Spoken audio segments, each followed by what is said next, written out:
And we're getting into the second hour of Kenya's biggest conversation this Tuesday morning, the 9th of September. We're asking questions this morning about the city of Nairobi. Nairobi has come into question over the last couple of days, the last couple of weeks, and the questions abound in terms of, okay, so are we getting what is needed? Things then started to rile up a little bit when the members of the County Assembly of Nairobi said, you know what? The problem is the leadership, and we have to get rid of the leadership and, put somebody else in. Well, the principals in terms of government said, well, not so fast, guys. How about we have a conversation? And then the members of the County Assembly said, okay, fine. We'll give you 60 days to figure this thing out, and then you'll come back to us. If not, our stance remains the same. We're looking into the city this morning, not one that you can just wish away. It's the capital city of the country. I like to say that in East Africa, when you're looking for it, the pin is on Nairobi. Many others trying to come up now in the region, but the pin for the longest time has been and still is Nairobi. You've got international headquartered here. You have a lot of the civil space and the civil society headquartered in Nairobi. When you talk about certain things happening, it is the city that everybody looks into. But it would appear as though too many things are going wrong, and that folks are complaining that we need to get things right. And that's the conversation that we'll have this morning. In order for us to get things right, we have to figure out what's wrong in the first place. And we'll be in this conversation with three gentlemen this hour. We will talk, and already in the room, Cyprian Nyamwamu is the spokesperson of Kenya Bora Tuitakayo. He's here with us this morning. Cyprian, good morning. Morning. How are you doing? Well, we have to stay alive and alert to try and help because we are in a very difficult situation as Nairobi, but also as Kenya. And we can't outsource this problem to anybody else. We have to do it ourselves. Okay, well, we'll get into it this morning. Joining us also is Peter Warutere, who is a former member of the County Assembly for Roysambu Ward. Peter, good morning. Good morning. How are you doing? I am good and sad at the same time. Okay. That today, or 2 weeks,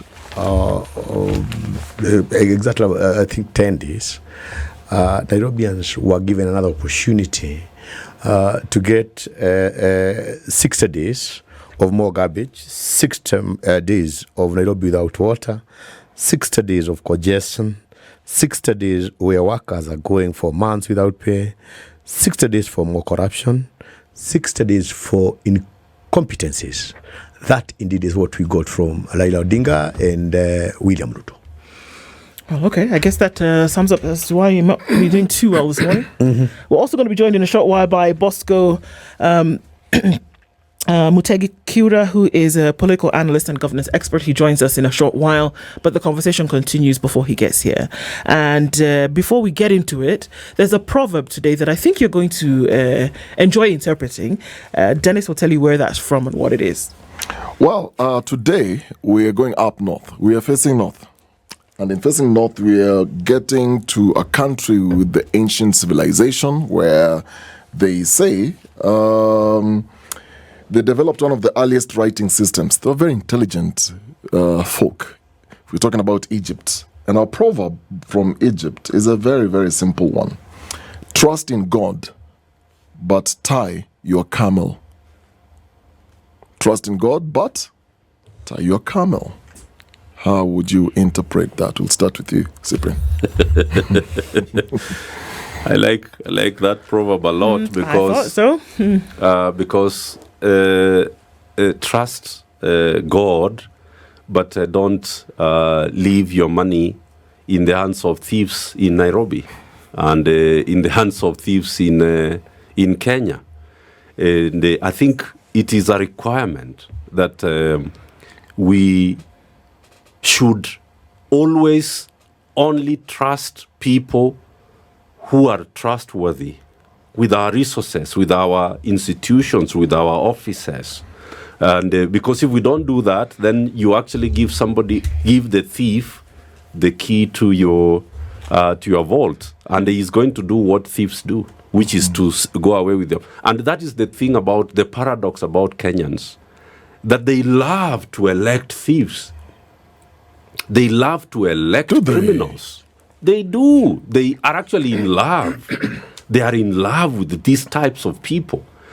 Anybody who has stolen 100 million, they say this one is ready to become a member of parliament. If you steal about 500 million going to a billion, this one is ripe for the governorship or for the presidency. So the more you steal, Kenyans start to think that now you are ripe, you are ready for public office. That's when you now become jamba. That's when you become somebody who is worth being trusted with officers, so that you can be able to steal more. And that is actually the tragedy that we found ourselves in. That is my reading of the proverb. Wow. So in this case, the camel is who? And who is God in this case? Public officers. Public officers. Ngamia ni nani? How would you interpret that? I think Cyprian is right. What you're basically being told is that we trust in God. Of course, He is omnipresent. But again, we have to checkmate our leaders of those people we put authority. So if you put a bad leader and you don't put checking mechanisms, then of course the leader is going to go astray. And so the country will. So for us, we have a responsibility as citizens to ensure that the leaders that we elect are upright. And indeed, if they're not, then we have mechanisms whereby we can really ensure that they are within the path. They are within the path of efficiencies. We put limitations to all the gaps that can get them into probably going astray in terms of what they give to wananchi. So for me, I think that is where we are. That is the gap that most of us probably refuse to see. And like for me, I am glad I lost my seat where I had served for 2 terms because I listened to Uhuru Muigai Kenyatta. He told me, and he told many of us, that his number 2 was not the right person. I listened to him, and I'm sad that as much as I lost my seat today, my position has been vindicated by the fact what is going on within this country. Massive corruption, inefficiencies is what Uhuru Kenyatta told us. The only maybe problem that he did was he didn't do it right in time to give us the direction that we probably should have taken. Okay. Number 2, we have a country where a student who couldn't even finish university got to the mantle, got to the driving seat, and what we get out of that, this student, is even worse than what we got when Governor Sonko was. So for us, I think the checkmate that going forward that we need to do is to ensure that we just don't elect leaders for the sake of electing people. Let's not even just get. I take pride in what basically goes on in Nyanza and bits of Western. That long before I even went to school, James Orengo was put in service. Many years later, you can see what is done.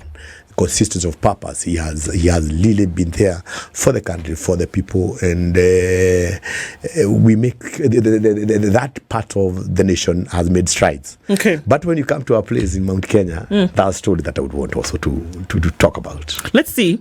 Let's look into Nairobi for now and see what the issue is, because there's a bone of contention, obviously, and there are very, very many vested interests here. It's no question about the importance that the city plays as the capital of the country, both commercial and government administration. Yes. So that it needs to be of pristine condition, but it also needs to be led by a pristine governance. So in order for us to say, okay, there needs to be a solution, well, let's look at what some of the issues are, shall we? People have complained. We talk about the city being dirty. We talk about it not being lit up. there are government officials who in the last couple of days have said the insecurity in the city way too high, that the city is not lit up, there's a problem. The goons have come back into the city, it's crazy. We can't handle garbage in the city. We cannot handle those who would want to sell in the city, hawkers. But beyond that, in terms of the revenue collected in the city every day, there's no reason why the city is not self-sustainable and should not be able to develop. Does that sound right about Cyprian? Completely. Can I try and now reduce the pointers that you've mentioned to just two things? Please. Nairobi's problem is a leadership problem and a governance problem. But the governance problem comes from the failure of leadership. And it is because Nairobi suffers from the problem of executive overreach, meaning that State House has a direct vested interest in who becomes the governor of Nairobi and the resources of Nairobi, how they are allocated and spent. Because Nairobi is a very lucrative place. Last year alone, Nairobi collected more than 21 billion of own source revenue. And they were allocated more than 22 billion from the share of the national revenue. So you can see that we are talking about big monies. And because of that, there is an entrenched interest to ensure that the control of these resources is in favor of the people in power. So there is executive overreach, and which played itself out very clearly this time round. So let us make it clear to the people of Nairobi that we have a leadership problem in Nairobi. The people we have been making governors in Nairobi are not worth it. They are not able to govern and manage Nairobi for Nairobians. And I want to conclude by saying this. In governance, we say that you either pay for your interests or you pay with your interests. There are no two ways about governance. In governance, you either pay for the interests, and that's what Warutere has listed. These are the people's interests. Water, sanitation, garbage collection, a clean city, a safe city, a lit city, where public transport moves, where the cost of doing business is low. That is what you call the people's interests. So you either pay for these interests or you pay with them. And currently, Paying with Warutere will confirm that Nairobians are paying with their interests, not for their interests. So that is what we call double jeopardy, because you pay expensive rates and expensive levies and everything that you pay for, but you don't get anything in return. Instead, you suffer your security, you suffer bad roads, drainage is not happening, garbage is not being collected, and that is currently the situation in Nairobi because of failed leadership. So Sakaja basically handed over the county government. After he got it, he handed it over to those who put him in that position. And for him to survive, he has also to pay to the ODM party. So Nairobians generate revenue, and that revenue goes to secure Sakaja's existence in office. So it's very clear what the problem is. Cyprian, you almost make it seem as though, I remember, not even just growing up, but even now we play the game of Monopoly, where you roll a dice, and then you can claim property. It's a game, but you can claim property, and then you can, have control of the water. Yes, exactly. the little toy we saw on the board. Exactly. You can claim control of the water. You can have a few pets here and there, and then if I roll the dice and it lands on your property, I can buy you out with the money that I have. You make Nairobi seem like it's a monopoly board, and that they're vested parties, and that they're people who can just do what they want when they want by virtue of the fact that they have the money. Exactly. And the control. Because once they have the money, they access control. And once they access control, they get everything they want. And the Nairobians miss everything that they pay for. Because the money they have already paid is now controlled by very few hands and cartels. So Warutere has worked in the has been an MCA here, and they will tell you what exactly happens, how the county assembly is controlled, how they are told who to vote for, who to vote against, how to allocate resources. Nairobi is a monopoly, really. That is where cartels have completely controlled this place, and those cartels, unfortunately, are in power. So what would you tell us then? Is this what happened? Yeah, exactly. I think Cyprian has captured it quite right. And one thing that we must all agree is like 60% of the GDP of this country comes from Nairobi. So what happens in Nairobi is critical. How I wish going forward would get a CEO, a competent person to run the city. Optimally, if we were to address the leakages that are in the Nairobi, we can get more than 35 billion. We can collect more than 35 billion in the city alone. Per what? Own source revenue. Own source revenue. 35 billion upwards of 35 billion. Adding to what probably we get from the exchequer, we will be able to learn our budget and even get excess to give to other counties. However, because of the issue of paying the piper, as Cyprian lightly puts it, Nairobi has a problem. Nairobi is in a bondage whereby nothing works without supervision from the big brother. The interest of the big brother supersedes everything. Nobody sees Nairobi as it's supposed to be.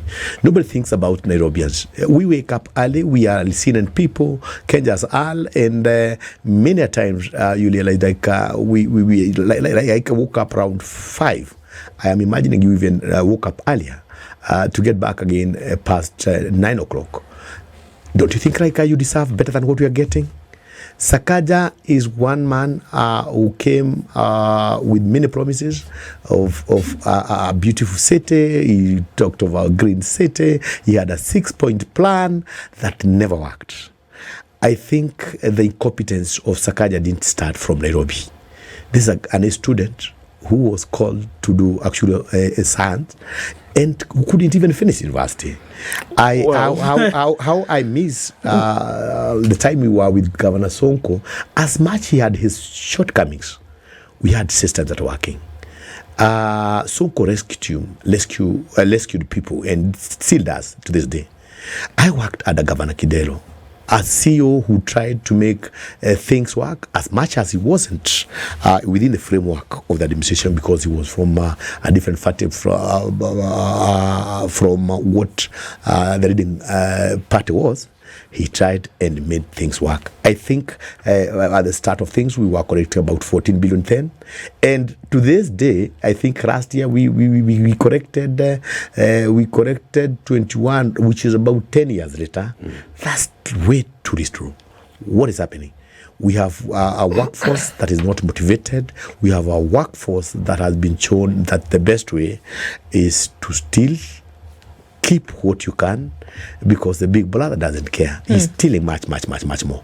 So for me, I think we have to look into the way things work. There is no efficiency in this big city.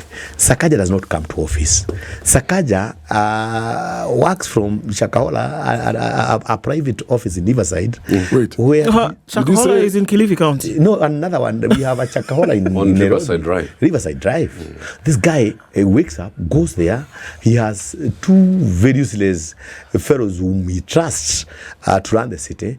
And I think one of the issues the MCs raised was that he had to sack the chief. He has one gentleman we served with last time who is grossly incompetent, who is so corrupt. But he inherited this from Buddy.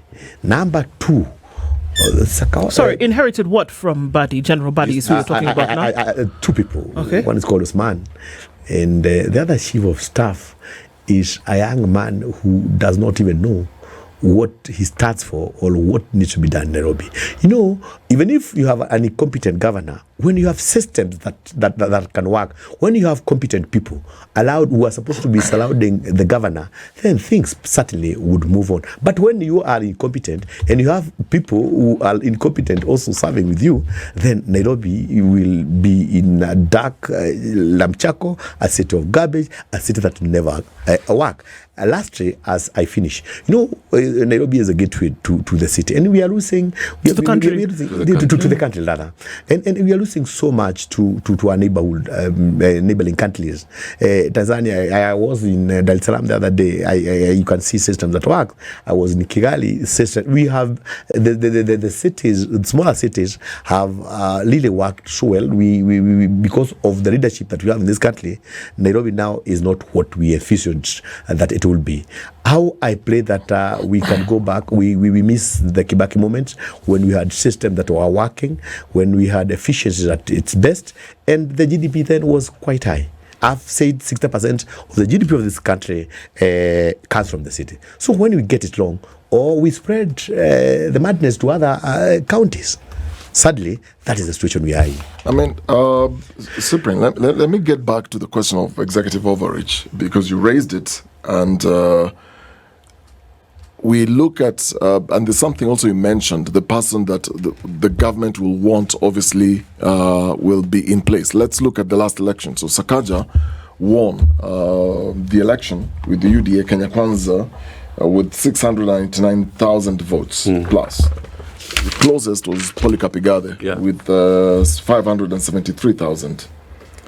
So you look at now, Sakaja was voted by a majority of Nairobians.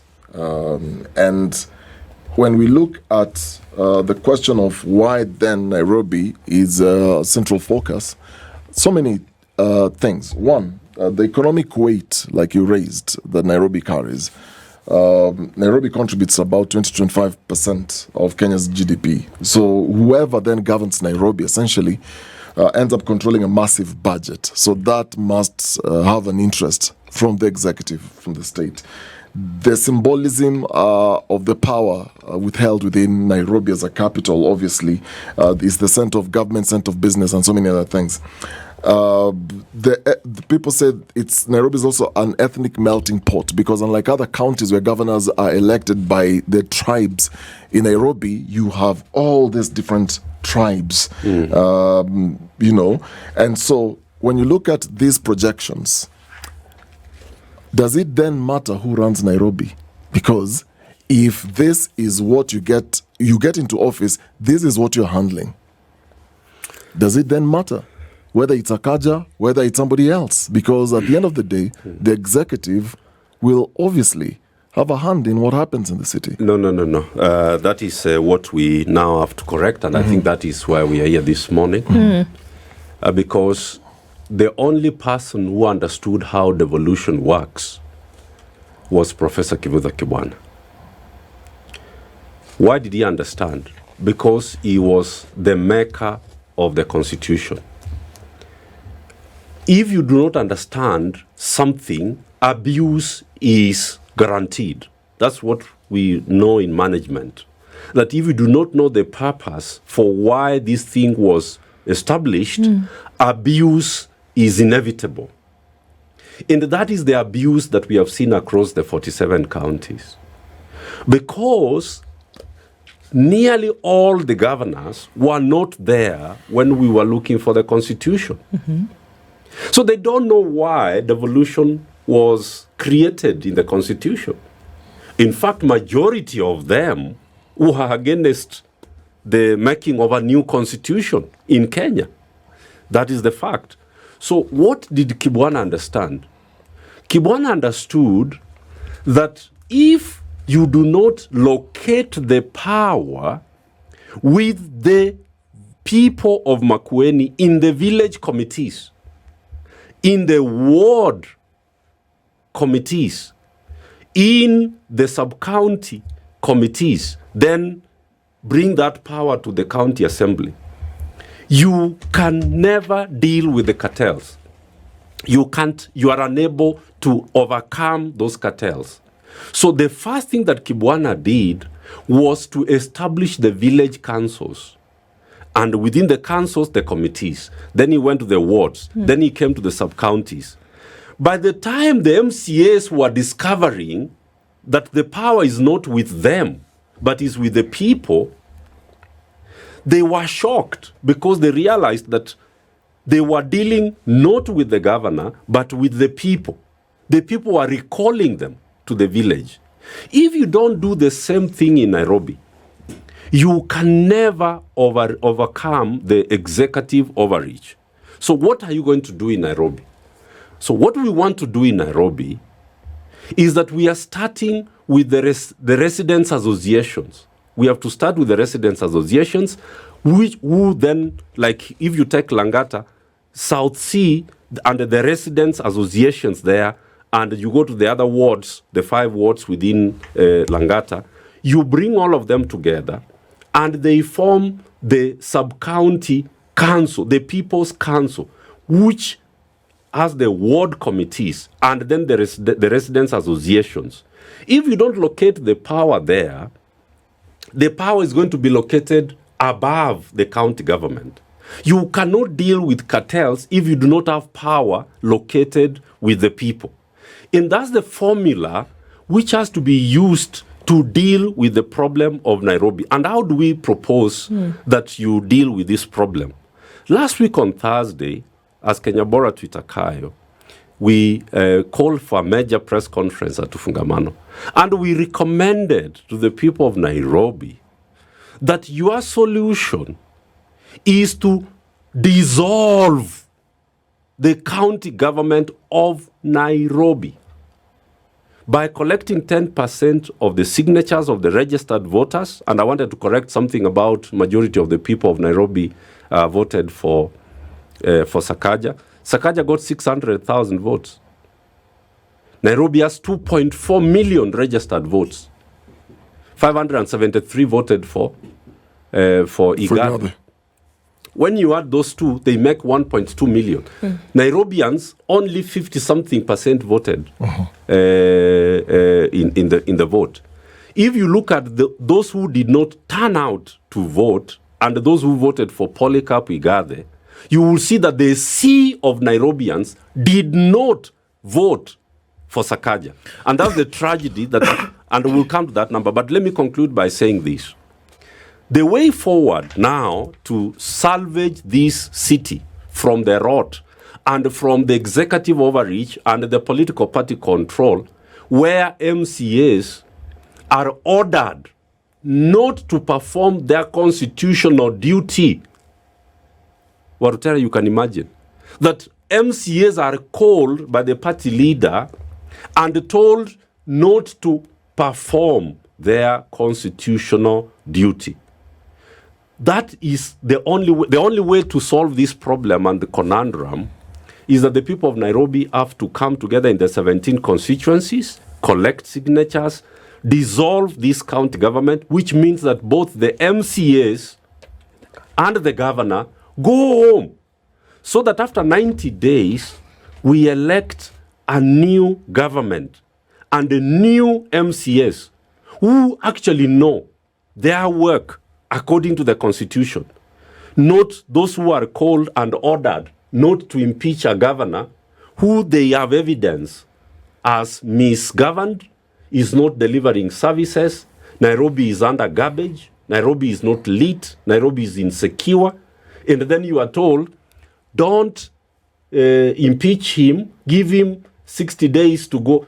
When I was asking Warutere, Okari, if you give somebody the work of a watchman in your home, and then in the morning at 5 a.m., you find him with your goods. He has stolen your goods. What do you do with him? Do you tell him, enda urekebishe, tuone vile utabadilisha hii kazi after 2 weeks? Is that what you do? You don't do that. That gentleman goes to jail, goes to prison, and then he goes to court. And then he is locked in prison for theft by servant. That's what the law provides for. So this logic that the Honorable Raila Odinga and William Ruto have demonstrated is actually shocking. And therefore, Kari, to answer you in conclusion, you asked a very direct question. What then is to be done for Nairobi, looking at the control that Nairobi has of massive resources, but also the strategic location for the country? You have to dissolve this county government, wacha wananchi wafanya uchaguzi mpya after 90 days, they elect MCAs who know their work, they elect a governor who knows his work, and MCAs and a governor who knows that he does not serve Raila and William Ruto, but he serves 5.6 million Nairobians. That's the kind of governor and MCAs who need to be in office. These ones who are there for their pockets and for their, bribes and whatever they are going to be given, which is 1%, then 90% is stolen and taken away. That is my recommendation. The people of Nairobi, to an extent, and I'm going to pick off something that Bwana Warutere said, is that, you said something to the effect that call Mbuvi Sonko, whatever you wanted to call him, but there was something that was happening. It's interesting because we have some comments here that say something to that effect, that the city was clean. Yeah, it was clean at least. People got jobs. Yes. People had work to do. Yes. They would every now and then be found along the trenches, digging up, cleaning and things like that. If we're going to compare to the number of votes, Sonko got almost 800,000 votes in Nairobi. But I'm not pointing to the person, I'm pointing to the thing that Nairobians are asking for.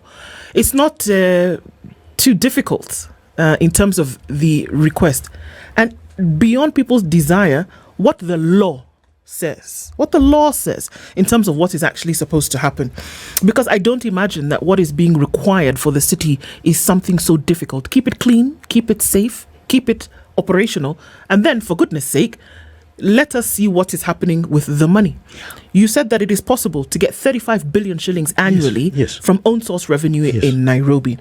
Today, from the numbers that Cyprian has shared, we got 21 billion last year. That's right. About 16 billion shillings shy. Yes. Where would you imagine that this extra 16 billion shillings goes to get some of these things done? There are estates in Nairobi for the last 20 years have not gotten running water in their taps. Yes. We are being told that the eastern part of the city, you cannot dig boreholes anymore. That's right. Because the water table has sunk so low because of all the boreholes that are being dug, and we cannot pipe water in the eastern part of the city. Take your pick, across board. And then moving on to this side, when you go south, again, the water problem is an issue. The garbage, there are heaps, and when you look at them closer, you would think that they were anthills, but they are years and years of compacted garbage. This is a reality. This is happening in the city. So all of these things should be happening, but 16 billion shillings is out the window. I wish you could ask this to the county government directly, but it's good that you're here as a former MCA, because what conversations normally take place, or do the people in the governance not see? As Cyprian actually rightfully was able to put it, like there are so many overriding interests within the city. Okay. Number one, we've heard stories of what is happening in Dubai, larger cities, of money being stolen, siphoned, to go into other people's pocket. Sad that we got a governor with a menace. In fact, how I wish and how I pray that we get a CEO. We get competent leaders in terms of MCAs. I think we need to go back into the law and see if we could get MCAs who are graduates. Because I think when you have the freedom of education, when your mind is free, when you are an elite, I think there are things that you can't do. But again, when you have the calibers of some people I don't want to mention as members of parliament, as members of country assembly, you all ask Standard 4 drop out for heaven's sake. And you are the person electing or even advising the presidency. You are a dropout of the magnitude of an MC that I know, and you are the advisor to the governor. That to us is an insult to Nairobians. I think gone are the days that we just stood there looked at things and without hope, without even a sense of purpose, just sat there and wished that we were not even born. Because what happens in this city is such an insult that at times I wake up, I feel so bad when the writing systems cannot work. I live in Thika Road, and we get water, I think 1 in 2 weeks. The taps are dry. We have money that is going to the wrong priorities. We have chief officers, the planning department that is 100% collapsed. Nothing works in City Hall. So can I ask this question? Because we're saying that nothing works. In order for us to find a solution, Yes. then you often need to look into what is wrong. And I think we've established that. Yes. But then perhaps, is it possible, Cyprian, that the issue is that Nairobi is just too big, number one? Or is it that we should not be looking at a county governance structure for a capital? Because the devolution system kind of mimics a federal system. It kind of mimics a federal system in this sense that you have governors and their deputies over a smaller geographical area, and that you then deliver to it an administrative capital. The examples that we have, the United States, for example, we have Nigeria, but the capital cities do not have a governor.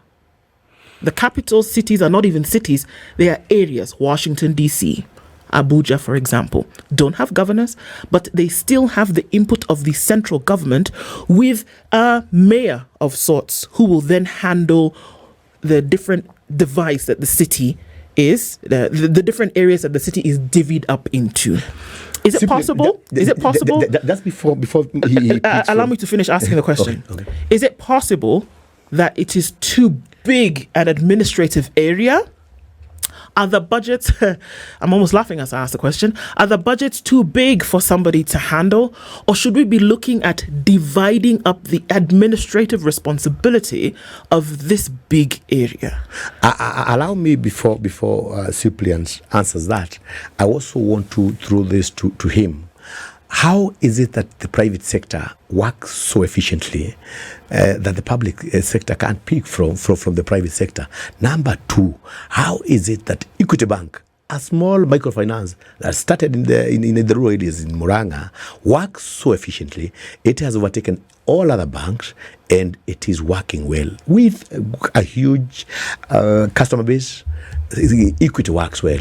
Cyprian, as you answer that, tell us how probably we need to work to navigate and work on the issue of this city, so that the city can be green again, so that the city can still work. I have worked in the city, and I know for sure, given the right structures, given the right people, Nairobi can work again.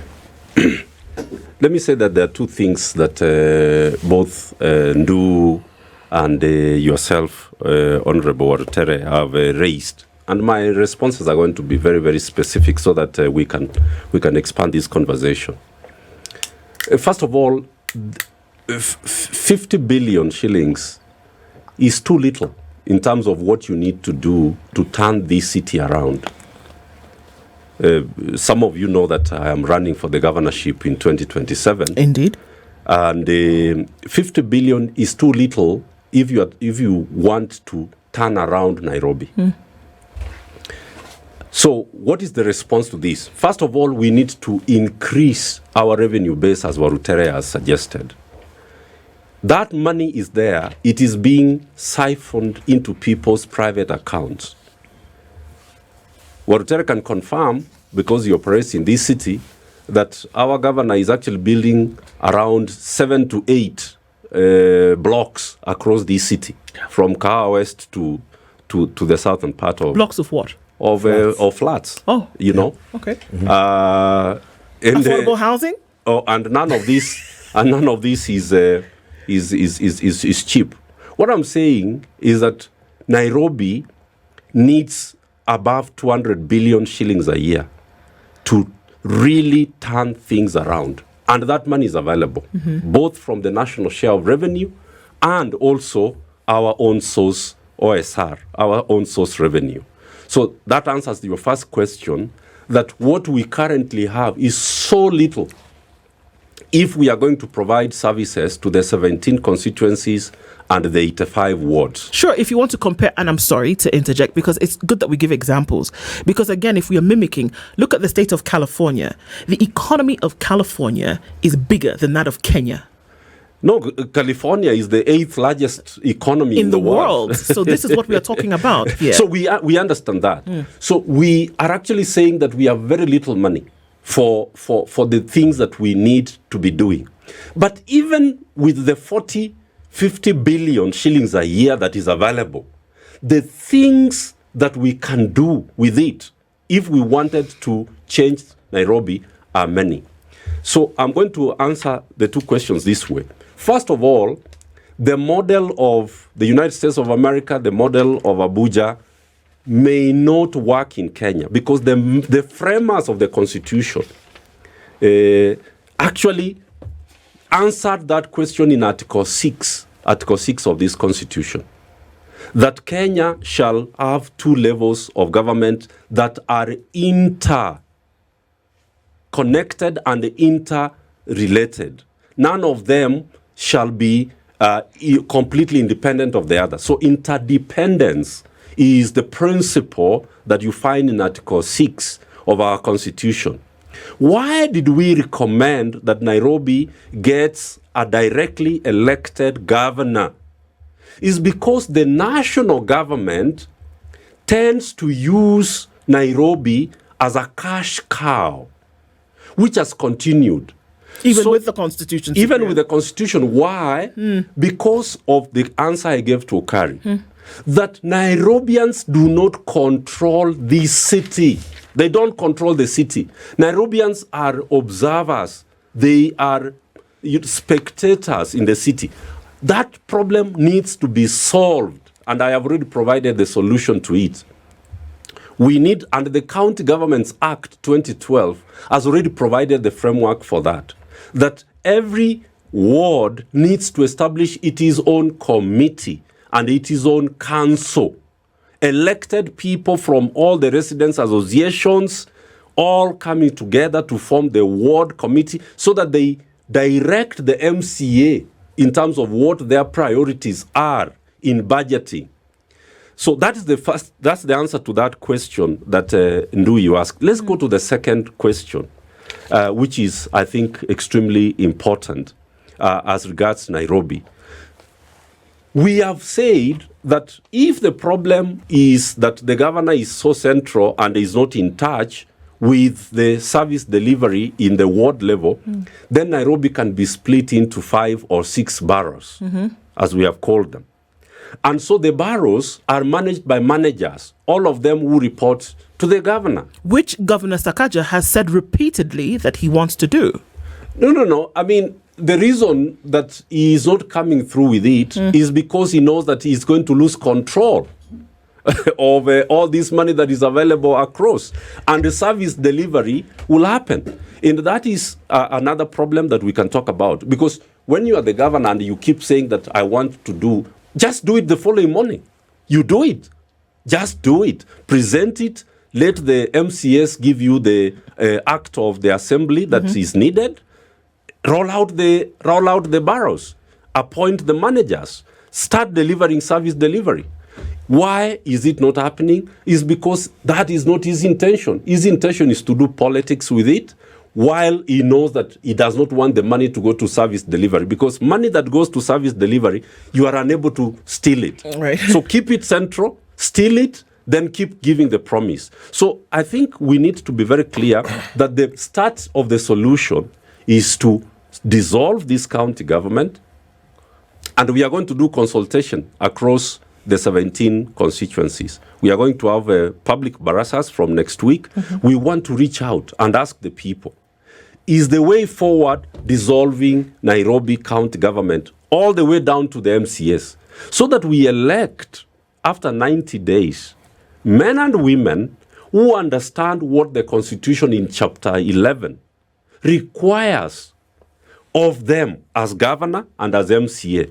Article 192, which is the one which provides for the dissolution or the suspension of the county government, is very clear that you need to collect signatures, present a petition before the president. The president forms a commission. The commission then recommends whether dissolution is viable or is the way to go. And then the president suspends the assembly, the county government, in conjunction with Senate. Senate can, after 90 days, decide whether to reinstate or to go for elections. Our recommendation is that we go for elections. If Senate gives us those 90 days, then we can be able to do our forensic audit. Because we want to show, and this is very important, Okari, Nairobi currently owes 118 billion shillings in terms of pending bills. And the problem with that, Ndu, 118. 18. Yes. The problem with that is that the control of budget does not allow you to contract somebody under the Procurement Act if you don't have the money. So where has this come from? Because every year, what we budget for is what we pay for. So where has this happened? How have we accumulated 118 billion shillings? What does that mean? Nairobi is insolvent. And that's what I want us to tell with Warutere. I want us to tell Nairobians that Nairobi is insolvent. You have to stop all operations for 3 years to pay people, because 118 billion shillings, that's 3 times the annual budget of Nairobi. Where did that money go to? I know where it went to. But because we that's can 6 only years of the budget. Yes. That's 6 years of Nairobi's own source revenue. Own source revenue. Own source revenue. And we know where that money goes to. So what the governor does currently, and this is criminal, really, because there are people who have supplied works, supplied goods, and supplied services. Contractors, tenders, and people who bid and did work. They have not been paid because the governor, I am told, and Warutere can confirm because he knows this a little better, requires you to pay a percentage as a bribe upfront. 20%. Before you are actually paid Yes. for the works you did. So a lot of families in Nairobi are actually having their family members auctioned. People's businesses have been closed down. Unemployment that has been caused by the county government of Nairobi is untold. And we are having people who are sick. Some have died. Many. Because banks have pulled their vehicles, have auctioned their properties, because the county government does not pay. But where does the money go to? The county government is very easy to pay lawyers, quote unquote lawyers. Yes. 12 billion Yes. paid to lawyers, because the total bill for lawyers was probably 1 billion. The other 11 billion goes to the private pockets of people at Nairobi. So the criminality that we are talking about here is so humongous that we cannot wait until 2027.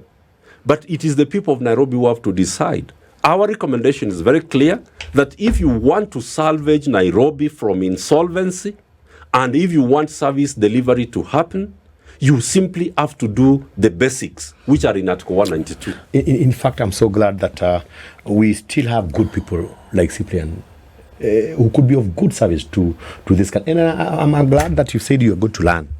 I think we need to sit and look into things. And as he puts it, I think now we need to go back, to go down again to Ajiko. And you're doing a good job.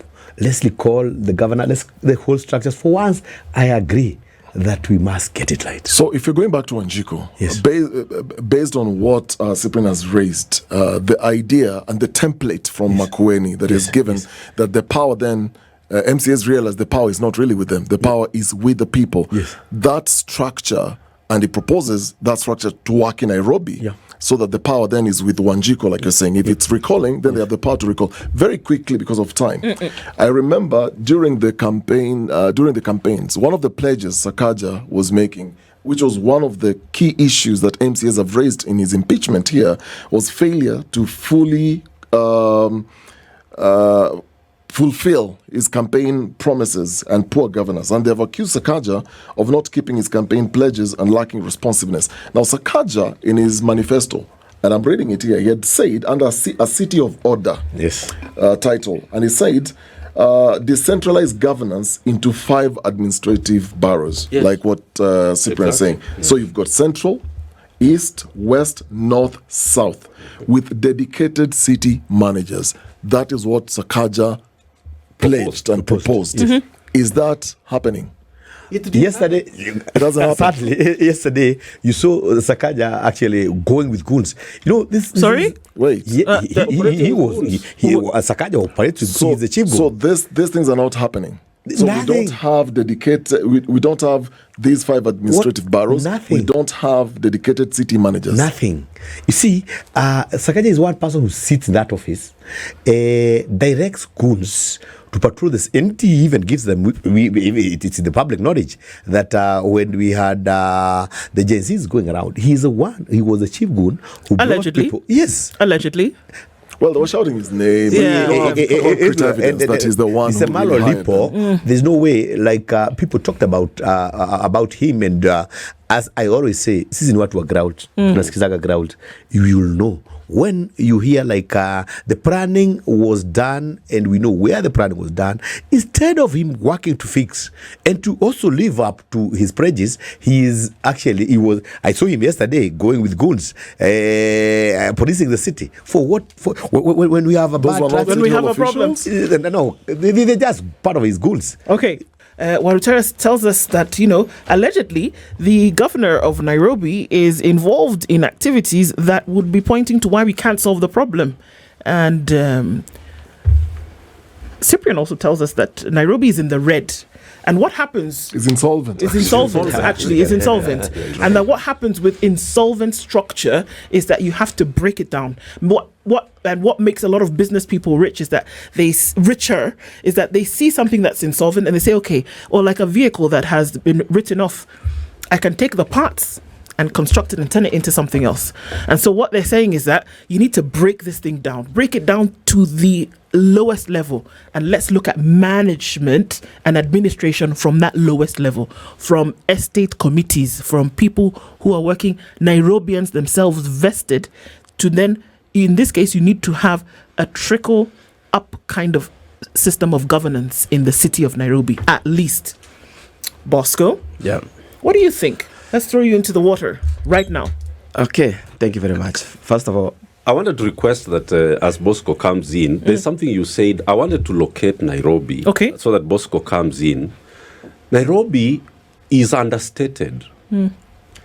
Grossly understated in terms of what it is in Africa and in the world. Absolutely. Nairobi is the only city with the UN headquarters. In the whole of the Southern Hemisphere. For 2 UN offices. There are going to be 4. Yeah. In the whole of the Southern, from Argentina to Australia. It's only Nairobi in the Southern Hemisphere. With UNON and UNEP. With UNON and UNEP. And you know that more agencies are coming. That's the first thing. But you have to locate Nairobi within Kenya.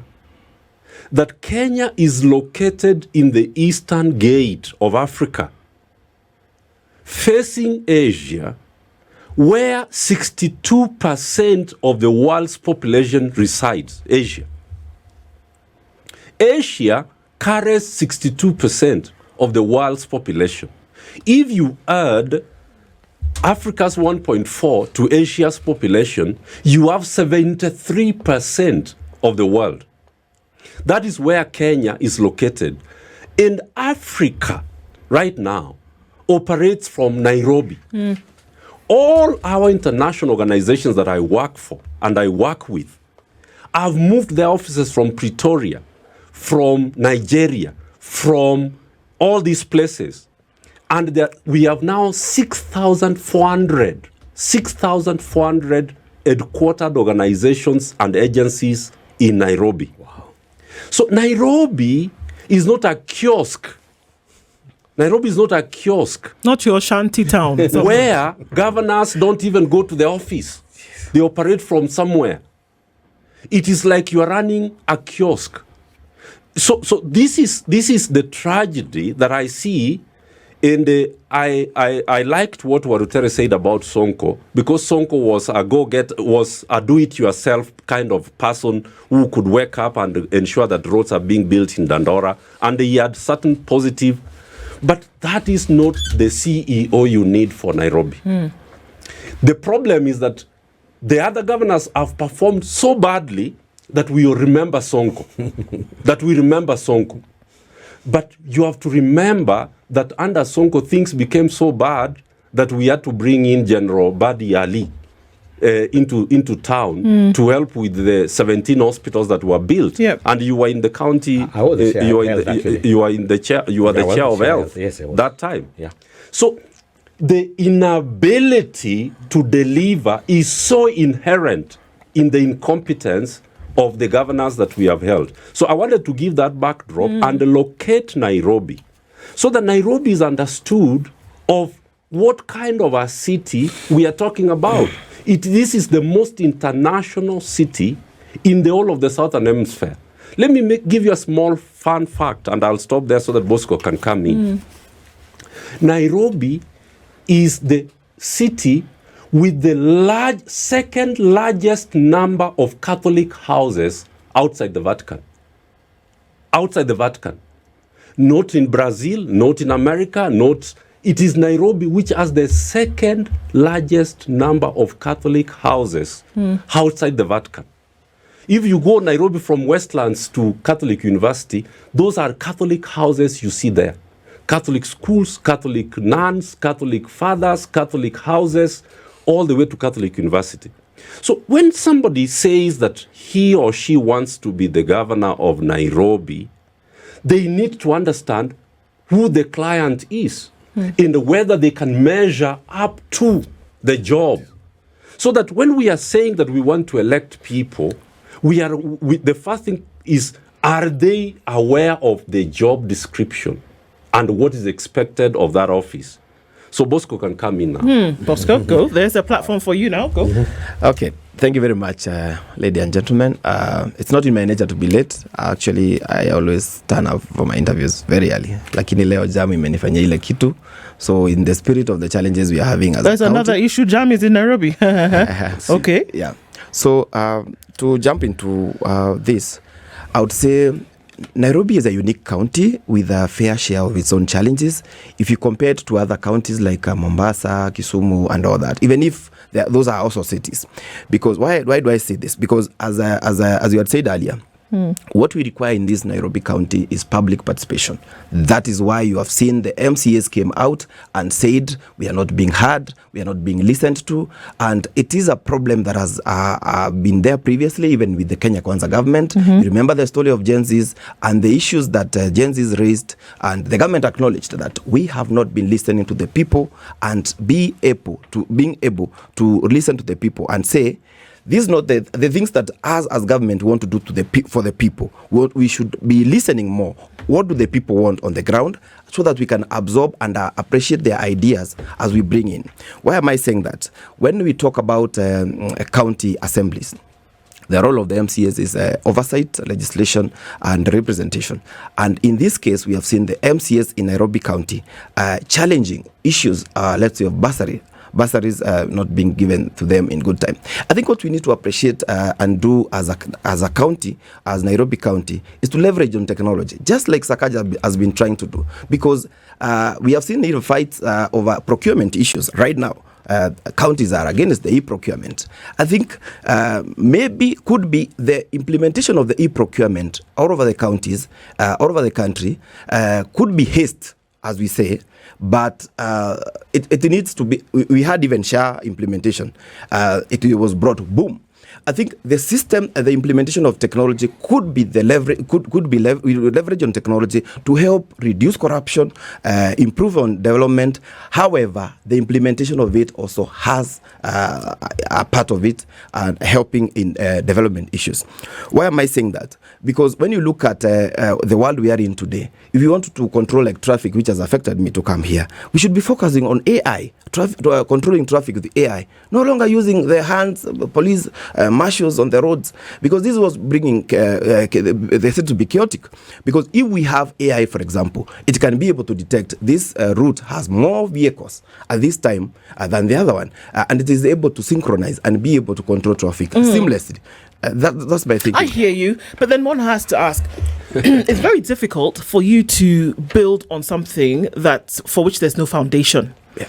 And that's in development circles, this is what we say, that you must have the very basic in the beginning in order for you to build on it going into the future.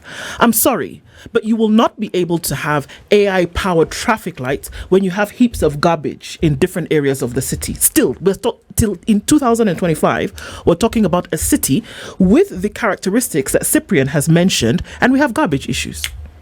We have open manholes in the city. I dare you, and this is not because I have a board of something to do. Try and walk from railways to the top of Moy Avenue and see if you can do that seamlessly without an issue.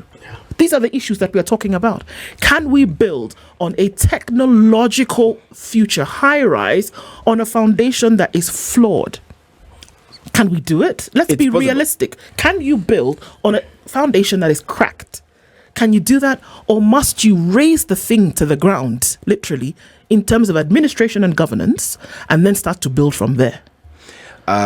Previously, if you look back at Nairobi County, no governor has been able to do even 2 terms. Why? Because if you ask me, from where I sit, Nairobi, as I said, Nairobi challenges are unique. And that's why you see a governor tries to implement. I'm not advocating for Sakaja or trying to hold his brief or anything. I'm just saying this.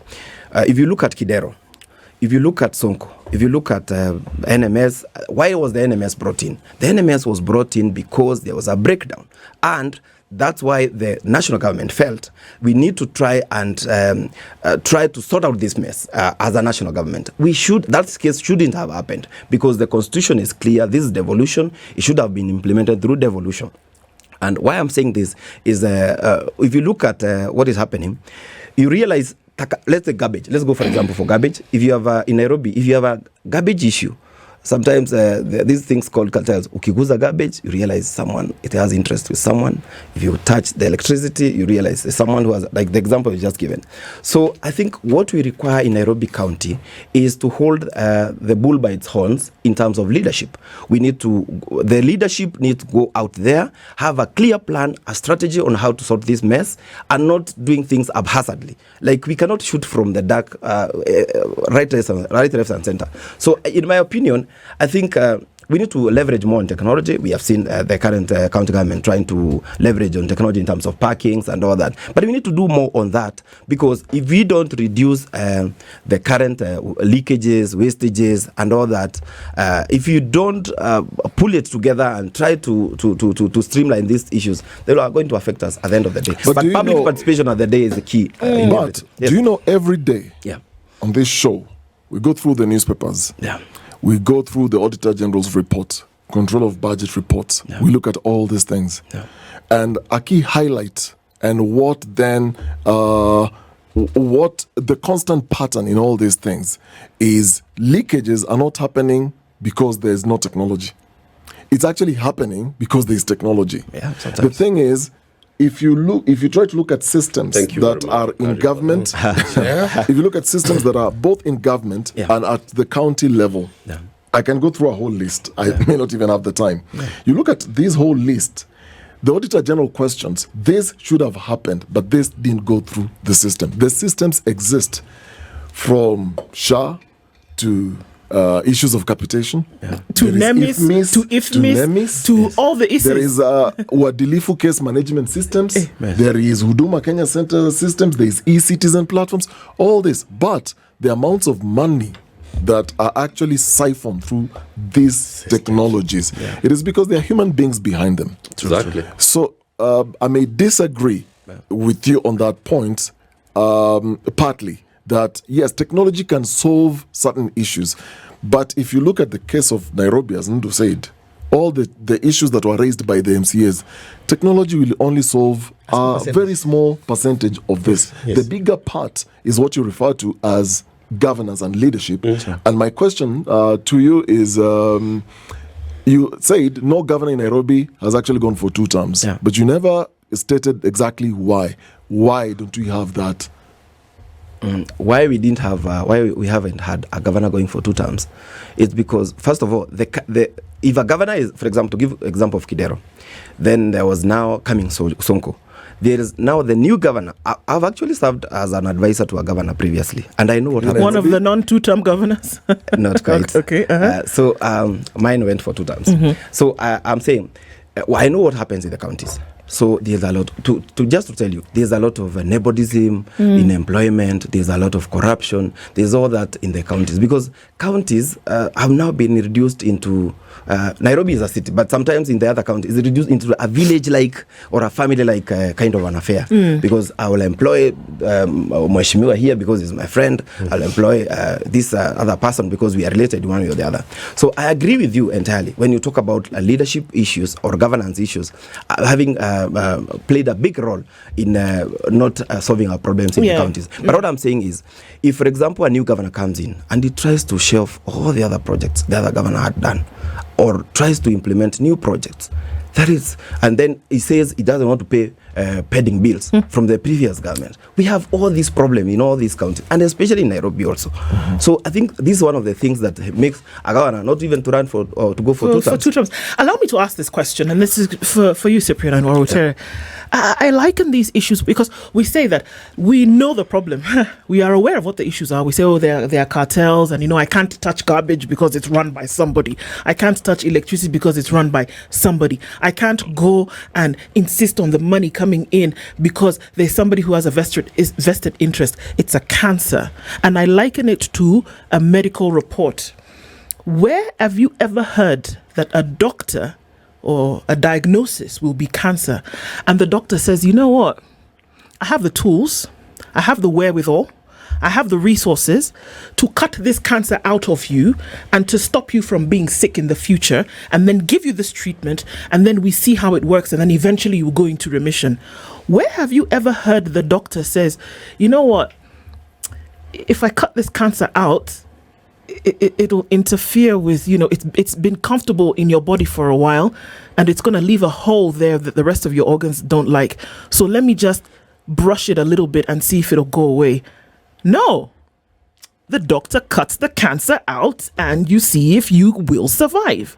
Do we ever have a situation where people say, well, because they're cartels, we can't really fix it. And because, we owe allegiance to somebody else, we can't really deal with it. It's like likening it to a cancer that the doctor keeps flirting with instead of cutting the thing out. You see, the issue of the garbage. About 7 years ago, about I think 9 years ago, some very, very, very serious consortium of experts came in. They wanted to turn our garbage. I'm sure all of you have been to Dubai. Yes. You see how the garbage is treated and it works. It's powered and Singapore is the best. Yes, Singapore is the best example. That's something that can be done at the Dadora dump site. We went there and the expert came in, but the governor then asked for a whole billion to an expert who wanted to give a solution for that garbage. 5 years ago, I think we went to London with Governor Sonko. We had a similar problem. This garbage is a new gold if it's handled well, and it can actually provide very serious solutions for this country. Why has it never been handled by the way? Because of interests, because of people. Like currently, the person is carrying the garbage. The reason why this is personal to me, I went to school at James Gishuru Primary School for 8 years. James Gishuru is just right. The Dandora dump site is just across the fence. So growing up, going to that school, I went there the other day. Yes.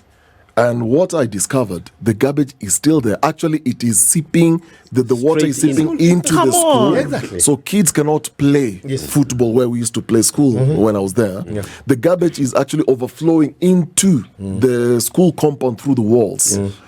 And the atmosphere there, you can never see clear clouds. Essentially, you can't. Yes. And I asked a teacher, and this teacher told me this, Dennis, because I was asking, where did this teacher go to, by the way? Where did this teacher go to, by the way? And I was told some actually died.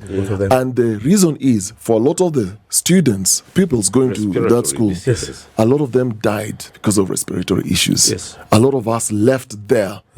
And are living in other parts and moved on with life, but a lot of people suffering respiratory issues because of that dump site.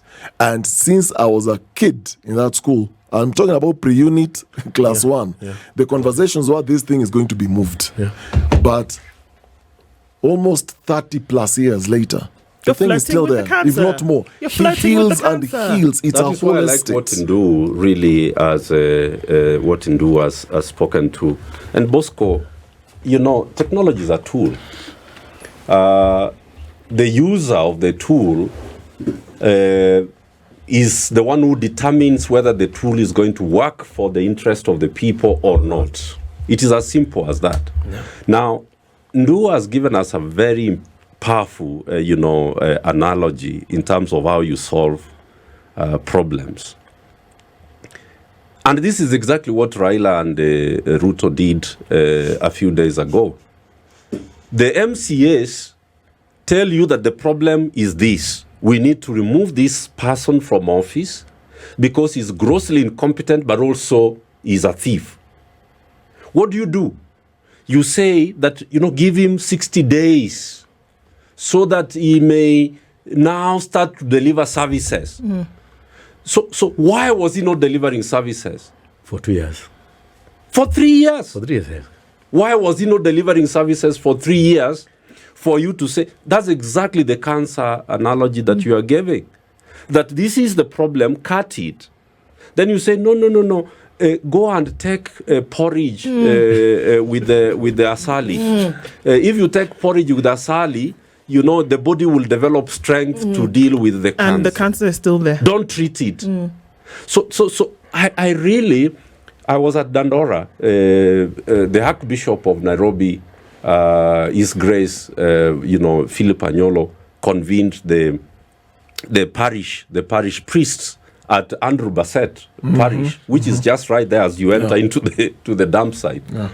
And so at an occasion I was called, I was the main facilitator of the priests at that meeting last month. And you are in charge, but the stench is right there with you. You simply cannot have lunch in the open. The place is getting worse every day. So I began this conversation by saying that you either pay for your interests or you pay with your interests. And what Okari is saying is that Nairobians are actually paying with their interests, their health care, their water, their housing, their safety, their security, their transportation. We are paying with it instead of paying for it. So we are actually exposed to double jeopardy. And we must sustain the conversation this way. What do we do going forward in practical terms? Practical terms, as I suggested in the earlier session, is that we must be bold enough to say that Ruto and Raila Odinga are the public enemies number one of the people of Nairobi.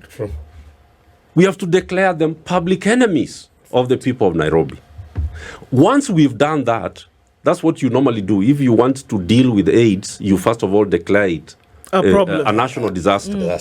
So that you now develop responses to and you can unlock resources. In governance, that's what you do. You unlock resources and focus the resources. So Nairobi's public enemies are the Honorable William Ruto and the Honorable Raila Odinga. Once you've declared that, then the next step must be, how do you activate Article 192 to dissolve this county government, get all the MCAs to go home. Ndio iwe funzo kwa wengine that you do not get elected to go and listen to Raila. Or you do not get elected to go and ask Ruto what you are supposed to do as an honorable MCA. Yes. So that is how you start this process. Declare them a public enemy, then go to the second level where you start the process of collecting the 10% of the signatures. And with the signatures, you present a petition to William Ruto. All Nairobians should stand up in unison and tell the president that this is not about you, it's about us who have not received services for 3 years under the leadership or the failed leadership of stage 3. Work with Senate, and that's why Senator or the Senate of Nairobi becomes very, very significant. And he has not done enough in this regard. He needs to step forward. The Honorable Senator for Nairobi, Edwin Sifuna. He needs to come forward because he holds the most important office in this crisis that we are in. He needs to make his position very public. What is the way forward? Because impeachment will not work. Impeachment will not work. Why do you say so? It is not going to work because the MCAs have already demonstrated that they are loyal and they serve their parties more than the people of Nairobi. But secondly, Senate has been declared soko huru by the president himself. That Senate is soko huru. So you know that the MCAs can impeach Sakaja, but they know what is going to await them. They don't have the kinds of money that is going to be given to these MCAs. So Senator Sifuna needs to come forward now and stand with the people of Nairobi who elected him to be the guardian angel of devolution and of service delivery.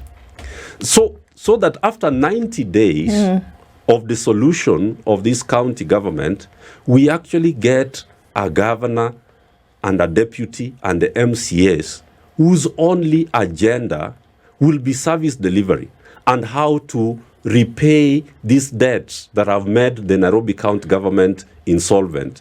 Number 3, in terms of the in-tray of that alternative government, will be to conduct a forensic fraud audit. We need a fraud audit to jail people because every county government, and the Bosco will tell you, actually runs 3 very important tools of finance management. There is the IFMIS, there is the cash book, there is, the bank accounts where the money is banked and payments are made from. So it will not take us 3 months to actually know who received which money for what. And that's how we are going to recover all this money. We need to sell all these properties that people have bought with Nairobi's money so that we can be able to repay the people who are owed in the name of pending bills and start from a clean slate before 2027. So we have work to do, but the people of Nairobi have to be mobilized. And because we know how the national government works, we need Senator Sifuna to stand in the gap and help us to actually rescue Nairobi. In fact, before we get out of that, before we get out of the discussion, I think going forward is critical that we need to sort out the issue of the caliber of leaders that lands both the county and the national governments. I retaliate, and I am saying it up to the 10th time, I've said it over and over again, that we need to have serious graduates elected into these offices, independent with integrity, people with integrity, yes, who ethical fiber, who can stand up, who are able to stand up and tell the party leader that this indeed is a mandate. If you have a vote, come to the assembly. But then if you don't, then allow us to do our jobs. And I'm glad we have people like Ruth Odiga. She said it candidly. She told the brother, no, what you're doing is not right. We have people who have a mandate. We have people who are elected by the people. Kindly step aside, allow them to do their thing. This is what the kind of sabotage that this Laila Odinga and William Ruto are doing. They are a huge disservice to the people. And I'm hopeful that the Kenyans are not stupid. They are looking into what is happening, and come 2027, tukienda kwa kusikiza ground, we'll have to send William Ruto, we'll have to send Sakaja, we'll have to send the Lailas, the Laila Odingas of this world home and tell them that this destiny is our business and that this destiny must be done in a different way. We have to tell the Sakajas of this world that you didn't meet our criteria. And Dennis Okare said that he elected Sakaja because he had his thing. He thought that he would deliver. And if he hadn't done that, then the right thing is to ensure that Sakaja becomes a one-time thing, William Ruto becomes a one-time thing, Laila Odinga is not. No, Sakaja should not finish the term. In fact, it's not even. I agree. Yeah, we just said all this lot home, we get people of this study, and we continue. I think maybe I can come in on. Yes. You mentioned something very good and which should help us solve all these challenges. The cancer of corruption. I remember the Pope, when the Pope came here, I think some years back. 10 years. It's going to be 10 years this October. The first thing the Pope said is that if Kenya deals with the cancer of corruption and tribalism, it will be a different country. Yes. Why am I saying this? I think there has been deficiency of genuine leadership in this country, because genuine leadership is what is going to change this country. When I talk about corruption, look at the steps that have been taken previously on the people who have done corruption. When you talk about Nairobi County governors, when you talk about the case of corruption of Kidero, where are we with that case? When you talk about Sonko case of corruption, where are we with this case? What I'm saying is that the institutions that are supposed to deal with corruption in this country, one, whoever is giving the budget, be it the members of parliament or even the executive, need to be genuine on the monies given to these institutions. For example, if you empower EACC, if you empower DCI in the right manner in terms of budgets and all that, that is going to help. Another institution that's going to help us in corruption is IEBC. How is IEBC going to help us in corruption and getting the right leaders? Let us be. Kenya has the best laws we can have in terms of fighting corruption, but the implementation and enforcement is almost zero. So what we need to be serious is implementation of these laws. When we talk about 2027 and the leaders to be elected, the integrity card, as my brother said, that should be the bare minimum before we get even to the education. I have a question, I think, for the three of you. Yeah. It's just a thought, and I'll stand to be corrected. Yeah. I'm looking at the issue of pending bills. Yeah. My concern is this will spill over to the next government. Doesn't matter who comes in. For sure. So let's assume this county is dissolved. Yeah. We have a new leadership. There are certain things that will just not change. And there has to be a way on how to address. The same way we talk about odious debts. And the conversations around it is, one, let's do a proper audit. And let's say, okay, fine. If this money was released, where did it go to? Follow the money trail. Yeah.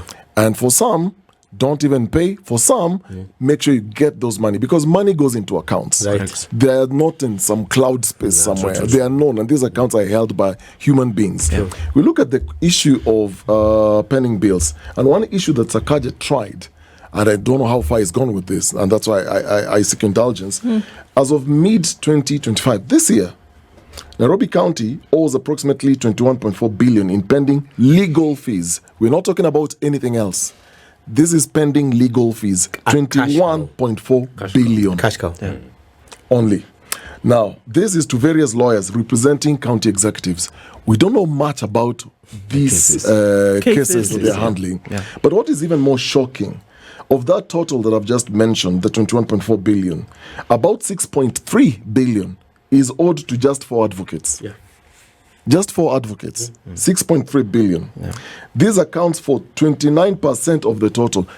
4 advocates gobble up 29% of 21.4 billion. And this sizable portion reflects the high value cases, as they may argue. We don't know these high value cases in any case. We don't know, we don't see an audit of accumulated claims through litigation and all that. But a separate report indicates that 11 law firms are demanding 10.7 billion for legal services rendered. This is something totally different. Now, when you look at these discrepancies, in April 2024, what Governor Sakaja then did, he stated, and he said, with the reports indicating all this money owed to law firms, they ended up doing an internal review. Yeah. And the internal review and reassessment of 44 fee notes, they actually reduced the total from 5.1 billion to 2.4 billion. So, what this clearly was showing, there was overstatements in so many of these claims. My question is, how is this issue going to be dealt with? Because whoever comes in, whoever becomes governor, you'll still find these fee notes on the desk. If from lawyers, let's start with Cyprian, then we go to Warutere, and then to Bosco. In fact, we have prepared our technical team has prepared what we are calling the recovery and restoration plan, because you need a 100-day recovery plan. Mm-hmm.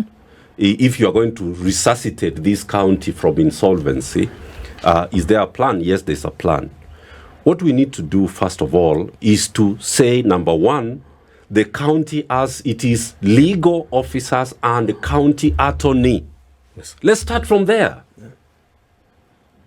Because this is the only safest cash cow. On the government payroll, one person, yes, one unit. Yeah. We have a county attorney, we have several legal officers who are on the payroll of the county government of Nairobi. Can we agree, first of all, that these are the only people who are going to represent Nairobi County government, yes, until 2027? Yes. And in future, let there be a policy in terms of how lawyers are going to represent not just Nairobi County government, but county governments in general. Because this is a conduit for stealing. We were looking at the 12 billion that Sakaja paid. 12 billion to lawyers can employ 11,000 young people, earning 25,000 shillings a month for 4 years. That's how much it is. Wow.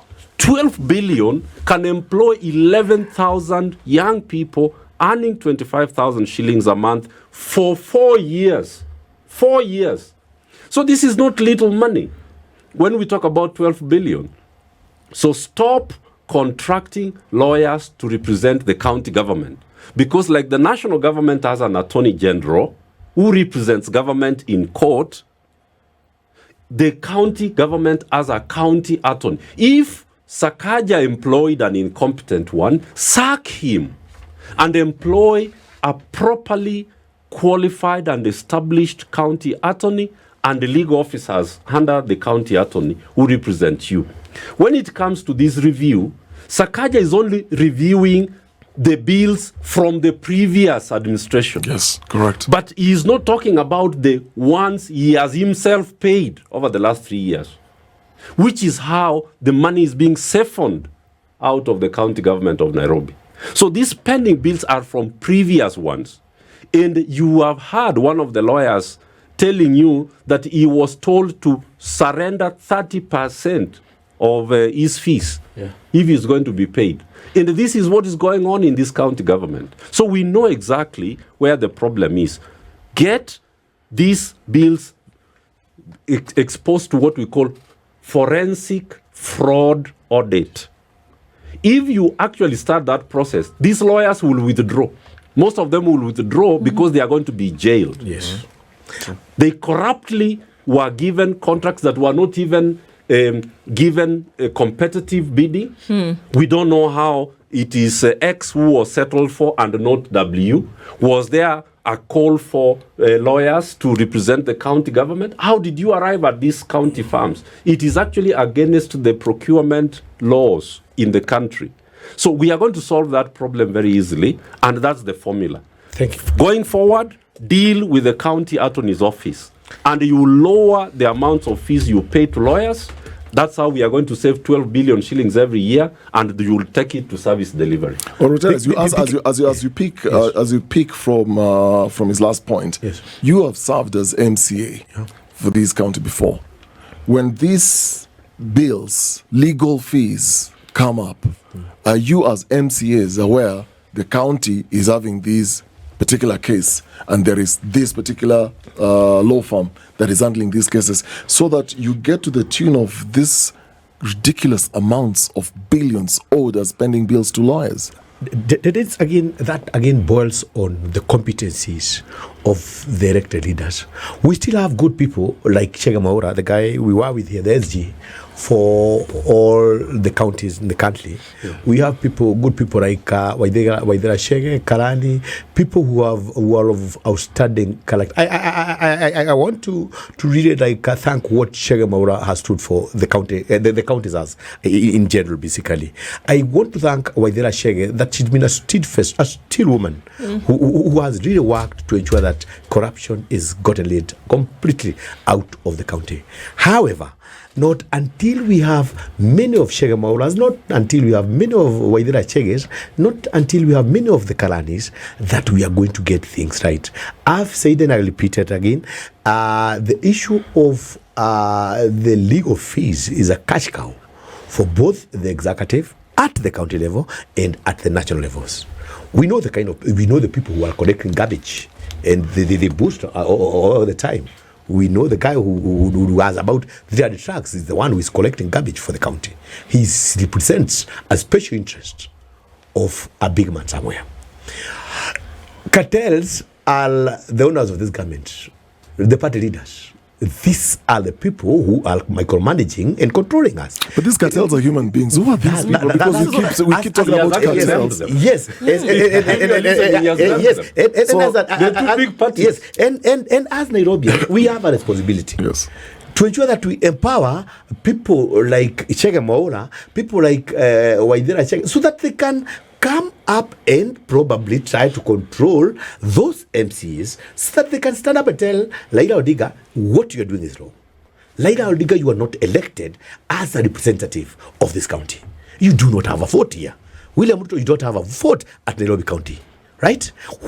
Until that is done, then we still have this mess. We still have the cartels. We still be told that the piling bills are piling up. Why is it that we have a county outlay, as my brother here has said, and yet we cannot get a small department of lawyers to work for the county and ensure that the 12 billion that we are talking about, the wage bill, I think currently is at about 1.2 billion. So the 12 billion is enough to run a county for a whole year, for heaven's sake. Why not have a department, just a small department, pay lawyers well, let them represent the county. Let's get this gap filled up, and that man goes elsewhere. That is our problem. Now, until we get it right, then we will have a huge city piled by garbage, and we will always be complaining. Bosco? I keep saying that we have 47 corruption outlets in this country. And the problem we have first is the outlet. I've worked in a county, as I've said. The easiest and the best way that governors do corruption is two. One is on the pending bills. Two is on the using advocates. So on the pending bills, let me ask you, government operates on budgets and budget estimates and all that. So when you meet a whole list of pending bills, which were already, the guy did the work, the money was allocated, but you have now suddenly said this cannot be paid. But let's assume all this work was properly documented, tenders done and all that. This guy was given this job. He was given a job because there was a tender, there was an allocation of development and all that. So when they don't pay all these pending bills, they then do allocation of these funds elsewhere. Yes. That's where the corruption happens. Now, on the cases, thank you so much, Bosco, breaking it down. Yes, because that is the point we have been. That is what is happening. Yeah. So on the advocates issue. So wait, before you even move to the advocate, because you've raised a very, like Cyprian said, a very, very good point. So these are two two outlets to It's corruption very in the easy. county. So on this one for pending bills. Yes. So let's say I've come to your county, you're the governor. Yeah. I've been contracted to put some iron sheets on some Or roads, or whichever. border sheds, Yes, whatever. correct. And let's say we agree you're going to pay me 10 million. Yes. 10 million Yes. to put those iron sheets. Yes. So you don't pay me. Yes. Okay. Yeah. But that money is still in the budget. Correct. So you was reallocate. it was It was approved. It was allocated by the MCAs and the executive. It went through the budget process. It was approved. So it's money already almost being So spent. on paper, Yes. I'm essentially supposed to be paid 10 million. You have already been paid. But the governor can still make a decision to reallocate this same money elsewhere. Exactly. And is there a paper trail to this? Is there documentation on Very this? easy. Or how does it work? You can, yes, there's paper trail. But now, what happens in the counties? In the casing point of Makueni, for example, Kifutha Kibwana, you remember that issue? When he had issues with the MCAs and all Yes. that? It was just an issue of interest. So the MCAs are making noise because they have not been... Japata yao. Japata yao. And the moment he started engaging them, not necessarily Pata yao, he started engaging them whichever way, they cooled down. So that's what happens in the counties. So This money, the 10 million, Yes. again, Yeah. it gets reallocated, let's say, to put some pipes for something. or MCAs are given as what development. So that money disappears like So that. the MCAs will be quiet. Are we together? But on paper, that 10 million is supposed to come to me. Exactly. It For was the already iron sheets. approved for you, and it went even through the process and all that, but it was not paid. So the pending bills issue is not because there is no money. No, there's money. No. And now there's other issue of national government delaying payments. It also brings the pending bills. So the governors are okay. Atujalipwa. The governors are okay when there's sometimes challenges of governors money from the national government, because once this was approved, but the monies have not come. So when you come for your payment, they tell you the government has not brought, national government has not given money for this. So over time you'll be told come next week, then the other governor comes in the next year. He finds a whole 2.3 billion pending bills. That money was allocated from the previous regime, but now that is his money now. Let's go to this thing of lawyers. Lawyers is very easy. Lawyers, what the county governments do is a county will have a county attorney, will have a legal advisor. Like governor can have even 2-3 advisors. Will have a legal manager, legal assistant, a whole department. Guys getting salaries. However, when it comes to cases, every time the work of all these guys is just to tell an advocate, here we have some instructions for you to go to court, and the money will not be paid to the whoever, it will be paid to the advocate through the advocate's account. So when the money is paid through the advocate's account, that's where they get their cut, and that's how the money is siphoned. So wait. That's why you had the case of that's why you had the case of Kidero, a lot of pending bills. yes, Sonko, the same thing. Yes. So that's what happens in every, not necessarily in Nairobi only. The problem is that in the Nairobi, the 47 figures outlets are big. Exactly. Yeah. Yes. That's why. Depending on which law firm you're going for. Sorry, let's take some baby steps to just have a full picture of what you're talking about Yes, here. yes. Because this is so revealing. Yes. So, assuming you're the governor, there's the county attorney. Yes. So, somebody, Sues let's the say Susan, has decided to sue you Yes. over something in Yes, court. yes. So, as the governor, then you're going to your people. Yes. Then this is the case. Yes. They're not handling the case. So, a lawyer has to come in. They don't handle anything. They don't handle anything. They just prepare Who documents. chooses these lawyers? Is it the governor who chooses which lawyer to work with? Definitely, it has an influence with the governor and the county attorney in the end. So there is no process this goes through. So it is the governor who decides, I want to work with the Cyprian to be my lawyer. Yeah, for the interest. In terms of legal fees, Yes. is there standardization? Or if No, Cyprian comes to you as a cannot have lawyer, he standardization. can say my fee is And you see what they 50 will do. million. And you see what the county will do. Once the case happens, hata ukishinda county case, they will appeal so that the fees goes up to Supreme Court. In fact, the truth of the matter is like if wakikaa waone kumekauka sana, they instruct people to go to court. Yes. To sue the government. Sue the They engineer a case. They engineer cases. Yes. And then wanasema let this wakili go and then anapewa instructions. Don't do this, blah, blah, blah. So that the case inakuwa imeisha and then unapata fee note ya 40 million. In fact, if there is something that does not work, it is that issue of the legal departments within the framework of the counties. Yes. You had not finished your train through. So you're saying, so you can choose as a governor. The governor, he or she can choose whichever lawyer they want to work with, and the amounts that the lawyer will then say, "Me, I want 50 million." There is no standard that this is the fee. The easiest place to steal money is through advocates. Yes. Client advocate protection gives them to give money to whatever money is put in the account. No one will ask, why all this money? No one will come to paper trail, and all that. The other challenge that we have in the counties and corruption is political interference. And it's even helped by the Wananchi themselves. When I said 47 outlets, most of the governors are corrupt. Well, ukifikiwa wakati wako, people from your region, hey, mtu wetu being my person, our people being chased and all that, let the governors and all those people who are corrupt, they carry their cross. Because what happens, political interference happens this way. The other day we had some governors, without even mentioning them. Once you are put to EACC and all that, whether it's political or not, you start saying, hii ni siasa ya 2027. You get?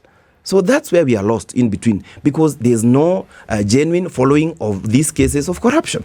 That's where the whole challenge is. However, I think all is not lost. Let's all agree. As much as the corruption was devolved to the counties, to the 47 counties, there are few good things happening out there. Definitely. We have the cases of Makwenis, things that are working. We have the cases of the governor of Muranga, who is working quite well. Yeah. So if they decide so to work, then I think devolution was meant to work, and it can work. Outside that, then the issue of Nairobi needs to be looked afresh. All right, let's forecast and look into it for about a minute and a half, each of us. We'll start with you, Cyprian, in terms of what needs to happen. And it's not a tomorrow thing. What needs to happen now? This thing of talking about what needs to be done, ought to be done. And for Nairobi, we've summarized this very well. We need to declare who the enemies of the people of Nairobi are. We need to collect signatures and dissolve this county as provided for in Article 192 of the Constitution. In doing that, the Senator of Nairobi, the Honorable Edwin Sifuna, has to play a very critical role of creating an infrastructure in all the 17 constituencies for the people of Nairobi to express their position as regards the insolvent county government of Nairobi. After we dissolve the county for 90 days, we suspend the county government for 90 days, I will strongly urge Senate to recommend a fresh election for 1.5 years so that we have a recovery and rescue government under whoever that will be, the governor and the MCS. Okay. Ndio iwe funzo to the MCS that they were elected to serve the people of Nairobi. If you are elected to serve the people of Kangemi, represent the people of Kangemi. Do not represent your party leader. This needs to be very clear so that we do not have this problem in the future. So for me, that is what we need to do, and the Senator of Nairobi needs to play a very critical role in terms of solving the conundrum and the problem that we find ourselves in. Finally, we have commissioned, as Kenya Bora Tuitakayo, we've commissioned a forensic audit of Nairobi. And we are doing this with the Office of the Auditor General. Because we need to go to the cash books, we need to go to the IFMIS, we need to go to the bank accounts and actually know who received which money for what. We need the total recovery of this nearly 120 billion.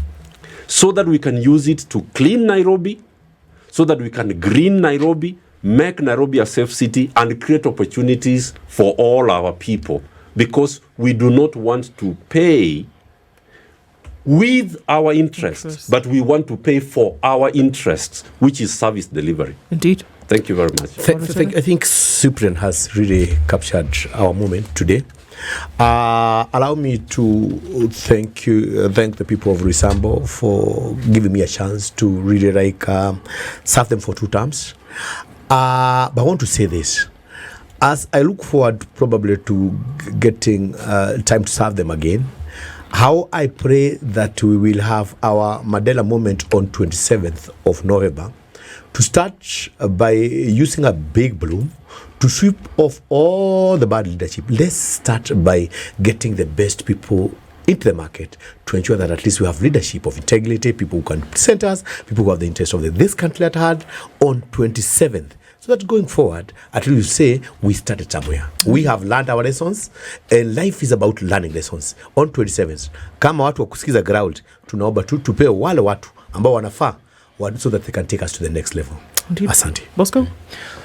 So I would say in summary, as my colleague Mweshimiwa said, there are good things that have been done previously by counties. Sakaja has his own challenges, has his own flaws, but we have seen he helped some families in feeding program, which he had initiated. He had a BRT system they want to implement and all that. However, what needs to be done in this county is public participation, very critical. Because if you push your agenda to the people, they will reject it, it will not work. And the best way is to approach the people, as you said, from the ward level, village level, ward level, sub-county, coming way up this way. Because that is the only thing that is going to help our country. Lastly, the way to fight corruption in this country is to help and have our institutions well empowered. Because once we don't do that, that will not happen.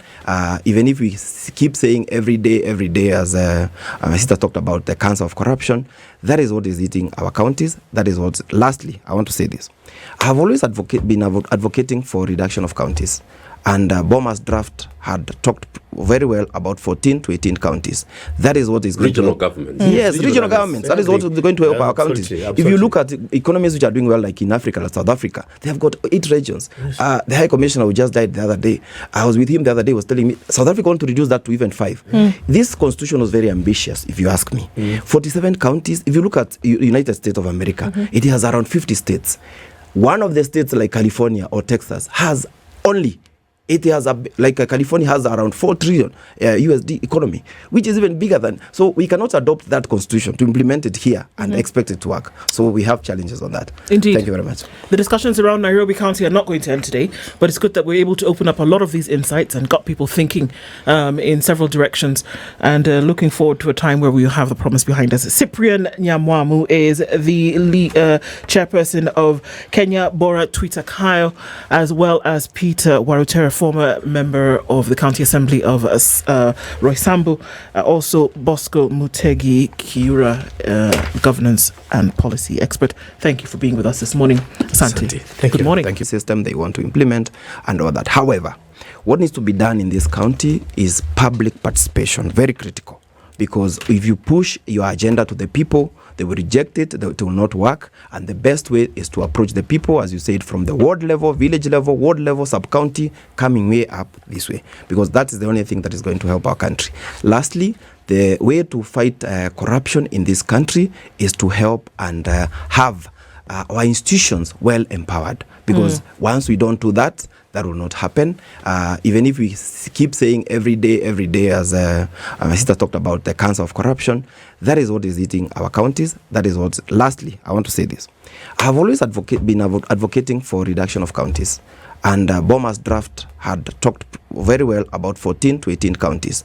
That is what is going regional to governments. Yes, regional governments. That is what is going to help our counties. Absolutely. If you look at economies which are doing well, like in Africa, like South Africa, they have got 8 regions. The High Commissioner who just died the other day, I was with him the other day, was telling me South Africa want to reduce that to even 5. This constitution was very ambitious, if you ask me. 47 counties. If you look at United States of America, it has around 50 states. One of the states, like California or Texas, has only. California has around 4 trillion USD economy, which is even bigger than. So we cannot adopt that constitution to implement it here and expect it to work. So we have challenges on that. Indeed. Thank you very much. The discussions around Nairobi County are not going to end today, but it's good that we're able to open up a lot of these insights and got people thinking in several directions, and looking forward to a time where we'll have the promise behind us. Cyprian Nyamwamu is the chairperson of Kenya Bora Tuitakayo, as well as Peter Warutere, former member of the County Assembly of Roysambu, also Bosco Mutegi, Kiura, governance and policy expert. Thank you for being with us this morning. Asante. Good morning. Thank you. This is the Situation Room, the only way to start your day.